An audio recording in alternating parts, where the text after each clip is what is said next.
everyone, it's Jamie and Dawn for the very first edition of JDTV. I think we need some theme music.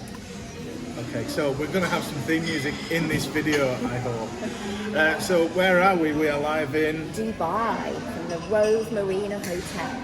So this is our very first international global conference together, and it's the first time it's been based outside the US. We've today got 70 people from, I think, 17 different countries represented here, and we had a pretty exciting time last night, didn't we? Because the UK won the Master Franchise Country of the Year. So the UK team, best team in the globe for incentive. So we only beat 25 other countries to do that. Not that we're competitive or anything. If you know me, you know that I'm not competitive. And I'm certainly not competitive. So this is also the first time that we've done something like this together as a franchise officially since we announced it last week. We did, yes. So we got to, what better way to celebrate, going to business together, over to Dubai. That's the way to do it.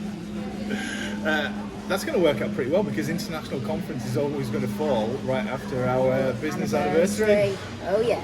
What a shame. We'll live with that. Okay, so there's a few things that we wanted to talk about today, but one of the things was we encouraged people to post their questions to us, and we've had quite a few people post different things, but what did we pick as a topic? We picked time, and I don't really like the phrase time management because you can't actually manage time, it's about managing yourself, but there were so many questions around that we decided to go with that today. Okay, so we've got 3 tips, and the first one for me, it's what I love to do best, and that's part of the reason why I picked a business partner, so that I can delegate more. Didn't really mention that until we signed on the dotted line, but one of the things that I think we're all guilty of is it's quicker to do stuff ourselves than it is to take the time to show somebody else.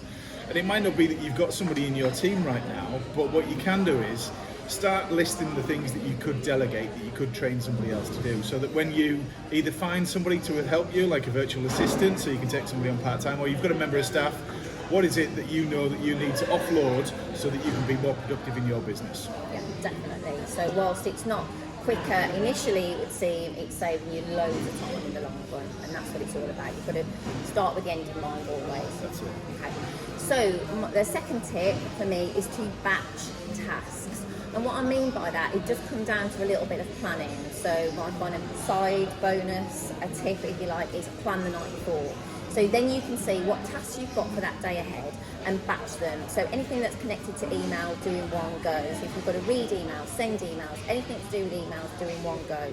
Anything that you've got to do with one part of your business, like finances for instance, do that all in one go whilst you're in the mindset for doing that. So batch up your tasks so that they're in groups and you can see how many different groups of tasks that you've got to do. And then my third tip, and this is the big one for me, is to use the Pomodoro technique.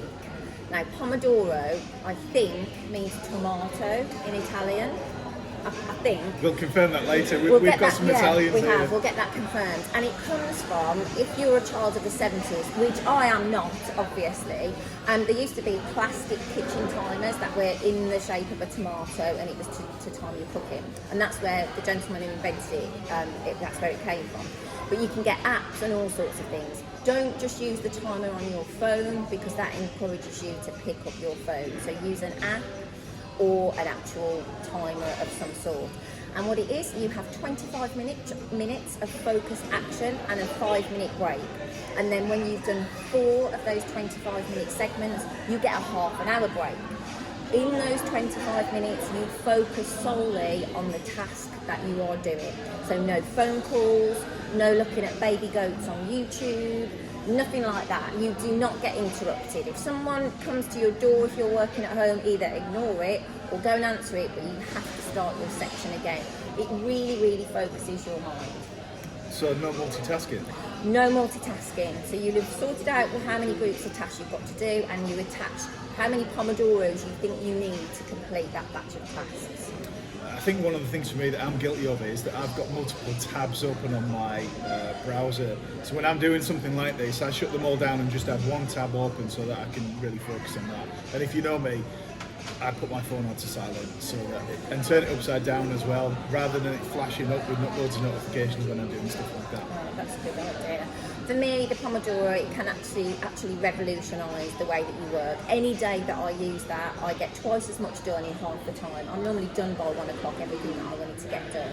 And some of the apps, you saying about the tabs reminded me, some of the apps have got an inbuilt cut-off switch, if you like, and it can block certain apps like Facebook and Twitter or YouTube, anything you get distracted by, you can put them on hold for that 25 minutes of the Pomodoro timer, which is tough, but is really good if you do get distracted by things. Okay, so what we'd like you to do is share some of your tips for time management, or if you try some of the things that we've mentioned, just comment below and let's start some conversations. Yeah. See, you also should have learned how to say bye in another language. Arrivederci. Adios. Adios.